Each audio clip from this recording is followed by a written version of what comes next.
நம்ம நடிப்பு அரக்கனோட live performance தான் இப்போ பார்த்துட்ருக்கீங்க. இவர் சூர்யாவாகவும் விஜே பாரு அசினாவும் சேர்ந்து சுட்டும் விழி சுடரை பாட்டுக்கு செம்ம பெர்ஃபார்மன்ஸ் கொடுத்துட்ருந்தாங்க. பெரிய ட்ரீட்டாக இருந்துச்சுன்னே சொல்லலாம். இவங்க கூட கலையரசனும் சேர்ந்துட்டாங்க.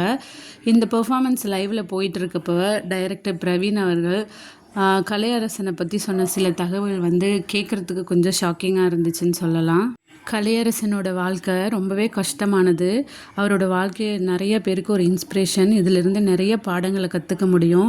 கலையரசனாக இருக்கிறது ரொம்பவே கஷ்டம். இந்த சின்ன வயசில் நிறைய கஷ்டங்கள் பட்டிருக்கிறாரு அப்படின்னு சொல்லிட்டு கலையரசனோட வாழ்வியலை பற்றி டைரக்டர் சொல்லி பேசிகிட்டு இருந்திருக்கிறாரு. அப்போது கலையரசன் அவர்களும் என்ன சொல்லியிருக்காருன்னா, இது எனக்கு மறு ஜென்மம்.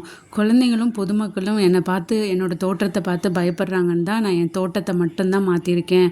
ஆனால் நான் உள்ளுக்குள்ளே நான் அதே ஆளு தான். அதாவது என்ன சொல்ல வர்றாருன்னா, இன்னும் உள்ளுக்குள்ளே அதே அகோரியாக தான் அவர் வாழ்ந்துட்டுருக்கிறாரு அப்படின்னு சொன்ன உடனே நிஜமாவே கேட்குறதுக்கு ரொம்ப ஷாக்கிங்காக இருந்தது. ஸோ இனிமேல் வர எபிசோட்ஸில் இப்போ இருக்கிற கலையரசன் அகோரி கலையரசனாக மாறி நம்மளை மிரட்டுறதுக்கு கூட நிறைய வாய்ப்பு இருக்குது.